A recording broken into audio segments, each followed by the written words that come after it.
Kenapa Pak pulau?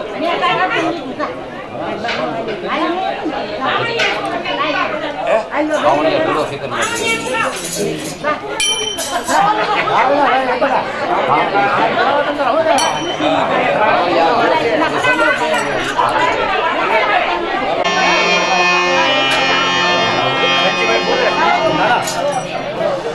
Kenapa gini bagai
दुख भराविता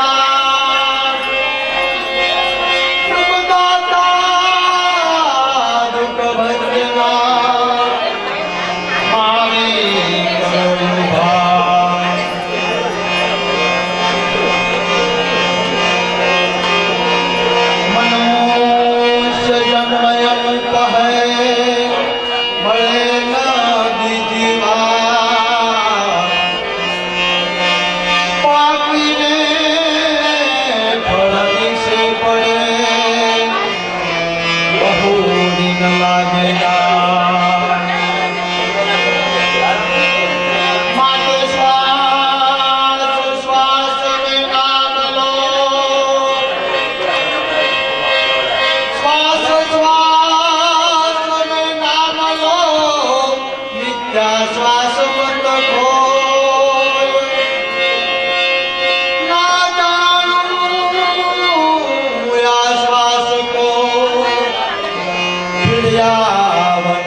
बचाओ बनाए सत्य सुकृत की कहाँ बैठे आई सत्य सुकृत कहाँ बैठे आई लविंग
सुख सागर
Hey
Jaya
कवि का काल का पानी पीवे पाताल का निशाना मारे काल का भजो सत नाम को पाओ सुख धाम को मिलो जम को चाहे सत्सुप्री आदि करुणा संतायन सर्वशुराम नाम नाम प्रमोद गुरु बाबा पीना केवल नाम अमोल नाम शुद्ध श्रेणी नाम भव नाम पाप नाम प्रगट नाम धीरज नाम उग्र नाम दया नाम पंथी जंगम नाम साहे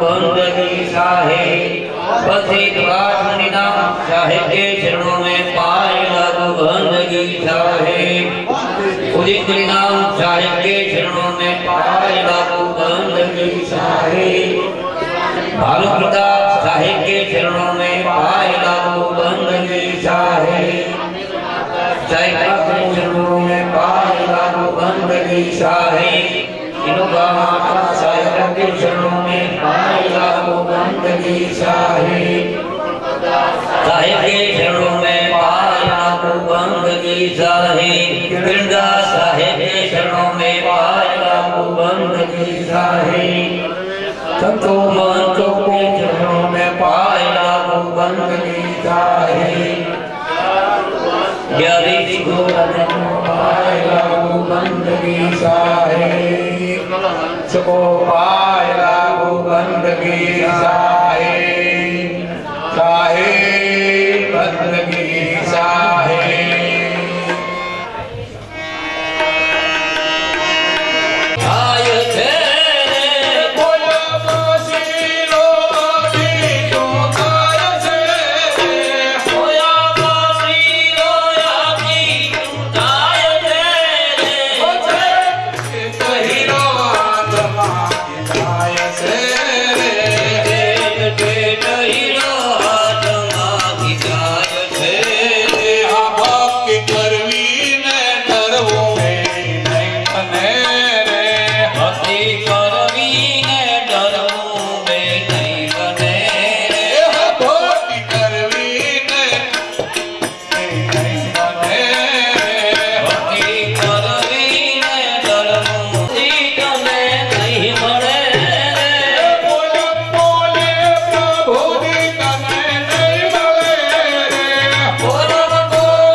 हीरो हाथ माथी जाय से रे तो हीरो हाथ माथी जाय से हीरो हाथ माथी जाय से रे सदगुरु साहेब को पाए लागू बंदगी साहे ले हो हाथ सत सुन साजना हो बनचारण विनती करे साजन हो नारियल ले हो हाथ संत सुन साजन हो बनचारण विनती करे सुन साजना हो सुन साजना हो नारियल ले हो हाथ सत सुन साजना हो बनचारण विनती करे सुन साजन हो सुन साजन हो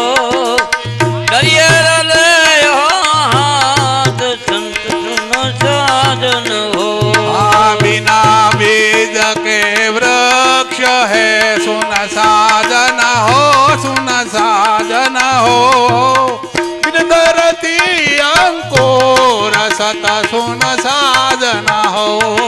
बिना बीज का वृक्ष है सुन साजन हो, सुन साजन हो। धरती अंकुर संत सुन साजन हो। जा का पेड़ पाताल है सुन साजन हो, सुन साजन हो। नल शीश आकाश सत सुन साजन हो। जाको पेड़ पाताल है सुन साजन हो, सुन साजन हो। नारियल शीश आकाश संत सुन साजन हो। जन हो आप बिना शब्द जनी मोरी हो, सुन साजन हो, सुन साजन हो। जीव को तेरहान संत सुन साजन हो। गुरु के शब्द ले मोरी सुन साजन हो, सुन साजन हो। जीवई को तेरा पार सत सुन साजन हो। गुरु के शब्द ले मोरिए सुन साजन हो, सुन साजन हो।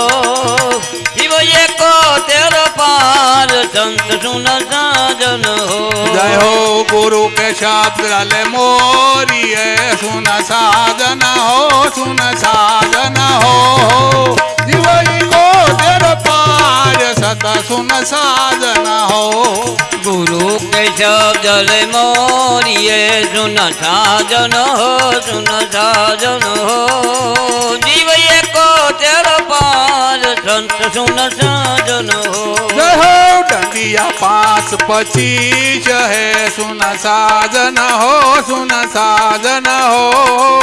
3 जने सिरदार सत सुन साजन हो। डंडिया 5-25 है सुन साजन हो, सुन साजन हो। संत सुन साजन हो। जय हो डंडिया 5-25 है सुन साजन हो, सुन साजन हो। 3 जने सिरदार सत सुन साजन हो। डंडिया 5-25 है सुन साजन हो, सुन साजन हो। 3 जने 3 तार संत सुन साजन हो। सखिया 5 साहेलड़े सुन साजन हो, सुन साजन हो। सब लाड़े विस्तार सत सुन साजन हो। सखिया 5 सहेलरी सुन साजन हो, सुन साजन हो। संत सुन साजन हो। सखिया 5 साहेलड़ी सुन साजन हो, सुन साजन हो। नव नारी विस्तार सुन साजन हो। सखिया 5 सहेलड़ी सुन साजन हो, सुन साजन हो। नव नारी विस्तार संत सुन साजन हो। गुरु का शब्द ले मोरिए सुन साजन हो, सुन साजन हो। जीवई को तेरा पार सत सुन साजन हो। गुरु के शब्द ले मोरिए सुन साजन हो, सुन साजन हो। जीवई को तेरा पार संत सुन साजन हो।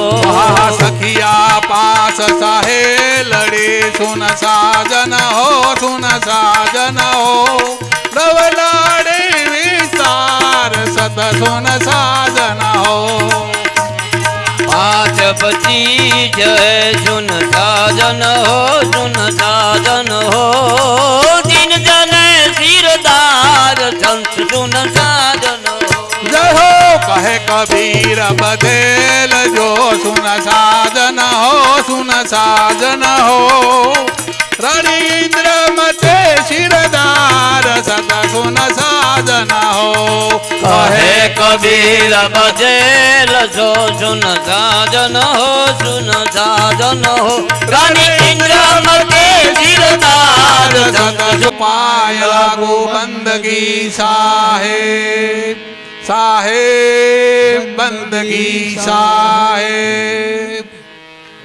પૂર્ણિમા હિંમતભાઈએ બહુ આમ તો સંત પ્રેમી માણસ છે અને ગયા વર્ષે પણ સાહેબની આરતી રાખી હતી, આ વર્ષે પણ આરતી, પછી એની ઉપરાંત પ્રસાદનું આયોજન, એની ઉપરાંત આપણે ઉગમ ફોજના પ્રખર એવા જયશંકર બાપાનો સાંજે પ્રોગ્રામનો લાભ લઈશું. સરસ આયોજન. એના વતી મારા તરફથી અન્ય બીજા સંતોગણ જે કોઈ બેઠા એમના તરફથી પણ હું અહીંયાથી તમામનું સાહેબ બનગી જય ગુરુ મહારાજ કરું છું. આરતી સુણતા આનંદ સુખ હોય મુનિના મન મોય ગગન ગરજે આરતી.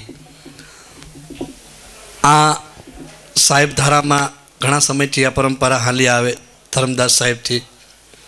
પણ આ ભૌતિક આરતી જે આપણે છે એ આરતીમાં આટલો આનંદ આવતો હોય, એટલી મોજ આવતી હોય, એટલી મજા આવતી હોય, તો ભીતરની જ્યારે આરતી પ્રગટ થઈ હોય, ભીતર જ્યારે આરતી થઈ હોય ત્યારે એનો કેટલો આનંદ આવતો હોય છે. એના ગુણ એવા શ્રી ભીમ સાહેબના શિષ્ય જીવણ સાહેબ અને જીવણના પ્રેમ સાહેબ અને જીવણ સાહેબની કાંઈક એવી કથા છે, કાંઈક એવી ગાથા છે. ઘણા સંતોના મુખે સાંભળેલું, મહાપુરુષના મુખે, કે જીવણ સાહેબ જ્યારે દેહ છોડવાના છે, જ્યારે એને દેહ છોડવાનો સમય આવ્યો ત્યારે મહાપુરુષની એ વાત એવી હોય, મહાપુરુષનો એ ઉપદેશો હોય, મહાપુરુષની વાતનો એ વજન એવો હોય, ત્યારે એને વાતની એની ચિંતા હોય કે આ મારી વાત જે છે એ ઝીલનારો કોણ છે, એને સમજનારો કોણ છે, એને અનુભવનારો કોણ છે. એટલે હંમેશા મહાપુરુષને આ ચિંતા રહેતી હોય છે. ત્યારે સાહેબ કબીરને જ્યારે ધર્મદાસનો જ્યારે ભેટો છે ત્યારે કથા એમ કહે છે, મહાપુરુષોના મોઢે સાંભળ્યું, સંતોના મોઢે, સાહેબોના મુખથી સાંભળેલ વાત છે કે ભાઈ સાહેબ કબીરને આંસુની ધારા પડી. કેમ? કારણ કે એ જે એમની વાત હતી, આદિ અનાદિની જે વાત હતી, ધરણી નથી, આકાશ નતા, નવલખ તારા, એ જે વાત ત્યારે જે આદિ અનાદિની વાત હતી, એ વાત જાણનારો, અનુભવનારો જ્યારે સદગુરુ મહારાજને જ્યારે ભેટો થાય ને ત્યારે એને અંદરથી આનંદ જ ઉમટે. કારણ કે શિષ્યો તો આપણે બધા બની જાય, આપણે બધા ગુરુના બાળક તો બની જાય, પણ એને ઝીલનારા કોણ? એને જાણનારા જવરલે કોઈ સંત કાગળ સદગુરુજી લખે, એને વાંચનારા કોઈ વિરલા અંશ કાગળ સદગુરુજી લખે. આ જે સદગુરુના ઘરની જે વાત વાંચી છે, જેણે અનુભવી છે, એની વાત છે. જ્યારે એ ગુરુને એ આનંદ થાય, તો જ્યારે જીવણ સાહેબને જ્યારે દેશ છોડવાનો સમય થયો અને જીવણ સાહેબ ઘોઘાવદરમાં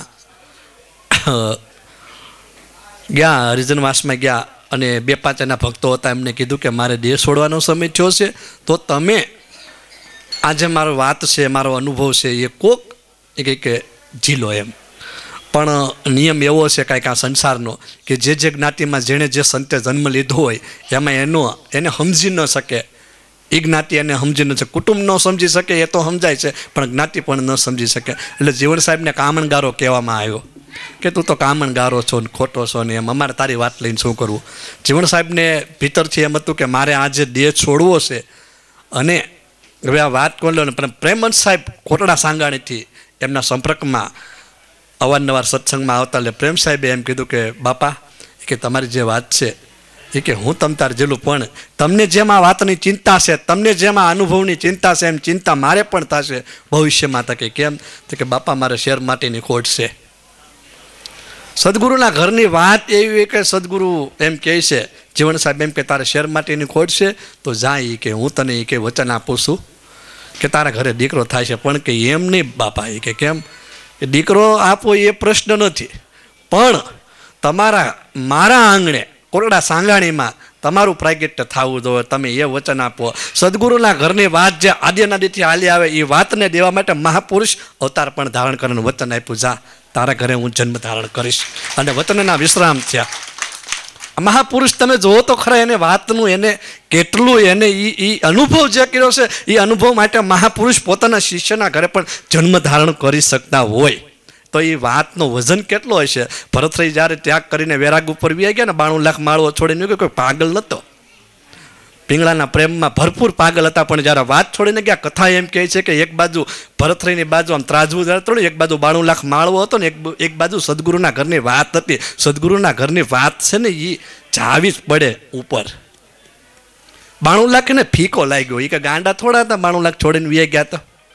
પણ સદગુરુના ઘરની વાતનું વજન એવો છે, વાત જેને ભેખ કહેવામાં આવે. આ કોઈ ભેખ પહેર્યું એ ભેખ નહીં. રવિરામ સાહેબ શું કહે કે સંતોભાઈ કરડા જ્ઞાન હમારા, સંતોભાઈ કરડા જ્ઞાન હમારા. એ કે ભેખ ધર્યો છે આપણે, ભેખ ધર્યો પણ બ્રહ્મ ન ચીનો. ભેખ એટલે કોઈ આ ભેખ પહેરી લીધો કે કોઈ જટા વધારે નાખી, દાઢી વધારે નાખી, જંગલમાં આવી ગયા, એ ભેખ નહીં. ભેખ એટલે સદગુરુના ઘરનું વજન, સદગુરુના ઘરની વાત, એ ભેખ. એ ભેખ લીધો ને બ્રહ્મ ન ચીનાણો હોય ને તો આપણે બધા ખોટા. તમે ને હું ને સદગુરુના બાળક તો બની ગયા સહી, પણ સદગુરુની વાત તો લઈ લીધી, પણ જ્યાં સુધી સદગુરુના ઘરની વાત ને જ્યાં સુધી અનુભવી નહીં, ભેખ ધર્યો પણ બ્રહ્મ ચીનો દિન દિન બળત અહંકારા. સદગુરુના ઘરની વાત ગુરુમુખી બની તો ગયા, પણ એ વાતના જાણનારા કોણ, અનુભવનારા કોણ? એ જ્યાં સુધી બ્રહ્મ ચીનો ને પછી તો આપણે ગુરુમુખી બની ગયા. આપણે ઉપદેશ લઈ લીધો, કંઠી માળા લઈ લીધી, દીક્ષા લઈ લીધી, એટલે આપણે ગુરુમુખી બની ગયા, એટલે કોટામાં આવી ગયા, અહંકારમાં આવી ગયા. એમ નહીં. પ્રેમ સાહેબ પછી એમ કહે છે કે તો ગુરુ મહારાજ મને વચન આપો. તો કે જા, હું વચન આપું, તારા ઘરે હું જન્મ ધારણ કરીશ. પણ કે એમ નહીં, એનું પ્રમાણ શું? જવો તો ખરા તમે એ પ્રેમસ કડિયા, એને સદગુરુ મહારાજના પારખા નથી લીધા, પણ એને કીધું કે એનું પ્રમાણ શું કે તમે મારા ઘરે જન્મ ધારણ કરશો. એને વચન ઉપર હું વિશ્વાસ હતો, પણ એ એમ કહેવા માંગતા હતા, સમાજને દેખાડવા માંગતા હતા કે મારા ઘરે જીવનનું પ્રાગટ્ય થયું. તો કે એનું પ્રમાણ હું તો જીવન સાહેબ એને વચન આપે છે કે જ્યાં દાઢી અને મૂછ હોતો આવે ને તો સમજવાનું કે જીવન આવ્યો હતો. આ જીવન સાહેબે વચન આપ્યો. ને કથા એમ કહે છે કે વિશ્રામ સાહેબનો જ્યારે જન્મ છો ને ત્યારે દાઢી અને મૂછ હોતા બાળકનો જન્મ થયો હતો. સદગુરુએ એનું પ્રમાણ આપ્યું. અને એ જ્યારે એ પ્રેમના વિશ્રામ થયા અને એ જીવનનો અવતાર હતા, કોટડા સાંગાણીમાં એનું પ્રાગટ્ય થયું ઘોઘાવદરમાંથી. અને પછી જ્યારે એને અનુભવ થયો ને એ જે આરતીની વાત કરે છે, આ આરતી તો આપણે પ્રતિક રૂપે છે અને આ કરવી જોઈએ ને હોવી જોઈએ. આનીથી આપણને નવી રાહ મળે, આવનારી પેઢીઓને માર્ગદર્શન મળે. પણ જ્યાં સુધી આપણી અંદર ભીતરની આરતી ન સમજાય, ભીતરની આરતી ન અનુભવાય, ત્યાં સુધી તો એ બધું સદગુરુ મહારાજ કર્યા તોય પણ નકામો. આરતી સુણતા આનંદ સુખ હોય, મુનિના મન મોય આ ગગન ગરજે આરતી. કઈ આરતી? સુખરામ સાહેબના શિષ્ય ઉકારામ સાહેબ પ્રશ્નમાં કરે જ્ઞાન ગોષ્ઠીમાં કે ભાઈ 11મા પ્રશ્નમાં આરતી અખંડ. એ કે આરતી તમારી અંદર વાગી રહી છે. 11મા પ્રશ્નમાં આરતી ક્યાંથી ઉતરી ભાઈ? આ આરતી છે એ ક્યાંથી આવી? આવી ક્યાંથી આરતી? તો ભીમ સાહેબ ભાણ સાહેબ હું એ કે સદગુરુ સાહેબે સહી કર્યા જેને પ્રેમ જ્યોત પ્રકાશી. અખંડ જાપ આયો આતમરો, અખંડ જાપ. કોઈ એને જાપ કીધો, કોઈને આરતી કીધી, તો કોઈ એને નાદ કીધો. સાહેબ કબીર કહે કે કોઈ સુનતા હૈ ગુરુગમ જ્ઞાની, ગગન में आवाज होती है ઝીણી ઝીણી. હમણાં સાહેબે એક સરસ ભજન ગાયું હતું કે ઉન ઘર કી કોઈ શાન સમજાહો, કહો ચેતન બ્રહ્મ કહાંથી આયા, કાયા છોડકર ચલ હંસા જીવ ક્યાં જી સમાયા, બ્રહ્મા વિષ્ણુ મહેશ નહોતા, મૂળે નહોતે માયા, અલગ પુરુષ કો જીભ નથી તબ અવાજ કહાં સે આયા. આ એ ઘરની વાત છે આરતીની. આ એ આરતી. 11ના પ્રશ્નમાં આરતી ક્યાંથી ઉતરી ભાઈ? ક્યાં નામની નોબત વાગ્યા? નાદ ક્યાં જઈને સમાય? તમારી અંદર જે નાદ તો વાગી રહ્યો છે, પણ એ ક્યાં વાગી રહ્યો છે? આ એ આરતીની વાત હાલે. આરતી સુણતા આનંદ શું કોઈ? આ આરતીમાં એટલો આનંદ આવતો હોય, આનંદ આરતીમાં તો ભીતરની જ્યારે સદગુરુ મહારાજના ઘરની આરતી વાગી હોય તો એ આનંદ કેવો હોય? આરતી સુણતા આનંદ સુખ હોય, મુનિના મન મોય. મુનિ એટલે હું કોઈ આ મૌન થઈ ગયા, આ જીભથી લવારો કરવા મળીને એ જીભને દરેક વાળી દઈ, ડાયવર્ટ કરી નાખી, એ મન? એ મુનિ? ના, એ મુનિ નહીં. મુનિ એટલે જે તમારી સંકલ્પ વિકલ્પની અવસ્થા સ્થિર થઈ જાય, તમારે મનની અવસ્થા સ્થિર જાય, એને મૌન કીધું. આ જીભથી તો તમે લવારો બંધ કરી દો, પણ પછી તમારા અંદર જે સંકલ્પ વિકલ્પ, તમારી અંદર જે સંકલ્પ વિકલ્પ ઉઠે છે એને મુનિ કીધા. એવાય મુનિના મન મોયાણા, એવાય મુનિ એ કે આ આરતીમાં મોહાણા. એ આરતી છે. આરતી સુણતા આનંદ સુખ હોય, મુનિના મન મોય. ગગન ગરજે આરતી ક્યાં વાગી રહી છે? તો કે તમારી અંદર ભીતર શૂન્ય શિખરમાં, તમારી અંદર 10મા મોલમાં, તમારી અંદર જે ત્રિકુટીથી આગળ જે 10મો દ્વાર છે, જે શૂન્ય શિખર છે, કોઈને બ્રહ્મરંજ ચક્ર કીધું, કોઈને સહસ્ત્રસાર કીધું, કોઈને ગગન કીધું, ત્યાં આરતી વાગી રહી છે. અને પાછી આરતી પાછી સાંભળનાર તો કે કેવી રીતે વાગી રહી, કેમ વાગી રહી? મુનિ તો મોયા જ છે. બ્રહ્મા વિષ્ણુ મહેશ મોયા. મીઠો ભગત એક લીમડીમાં થઈ ગયા. એ કહે કે આ રે બંસરી કી બેની મેં મોયો સકલ સંસાર. બ્રહ્મા વિષ્ણુ મહેશ મોયા. એનું કહેતા ન આવે પાર. આ મોરલી વાગી રે આ ઘટમાં, આ બંસરી વાગી રે આ શૂન્યમાં. હા, બ્રહ્મા વિષ્ણુ મહેશ પણ મોયા. રજસ તમસ સત્વ 3 ગુણની વાત આલે છે. કોઈ ભૌતિક દેહ કોઈ જે આ થઈ ગયા એની વાત નથી, જે કાંઈ દેવો થઈ ગયા એની. પણ આપણી અંદર જે 3 ગુણ છે ને, Brahma Vishnu Mahesh, electron proton neutron, એ પણ ત્યાં સ્તંભી જાય, એ પણ મોહિત થઈ જાય. એટલે આમાં તો શું છે, જ્ઞાન વિજ્ઞાન ધ્યાન ત્રણેય અવસ્થામાં લેવી પડે, એક અવસ્થા ન ચાલે એમ. આપણે નીકળવું દેવી દેવતાનું કે પણ આપણે અંદર ભીતરે લેવું પડે. આપણી અંદર જે દેવી દેવતાઓ છે એનું પણ જ્ઞાનની સાથે લેવું પડે. બ્રહ્મા વિષ્ણુ મહેશ મોયા એનું કહેતા ન હોય પાર. આ મુરલી વાગી રે આ ઘટમાં, આ બંસરી વાગી રે આ શૂન્યમાં. એ શૂન્યમાં જે આરતી વાગી રહી છે ને, તો કે કેવી આરતી? તો કે અહંકારની આરતી.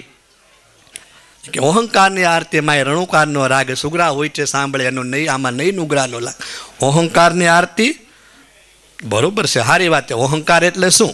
કે હું આપણે શ્વાસ ઉશ્વાસ આજે લઈ રહ્યા છીએ એ આપણે જે એક શ્વાસ જે આપણી અંદર આવે છે અને એક શ્વાસ જે આપણી અંદર બહાર જાય છે એને આપણે અહં સોહમ કહીએ. કોઈ એને ઓહમ સોહમ કે, કોઈ એને શિવ શક્તિ કે, કોઈ એને ચંદ્ર સૂર્ય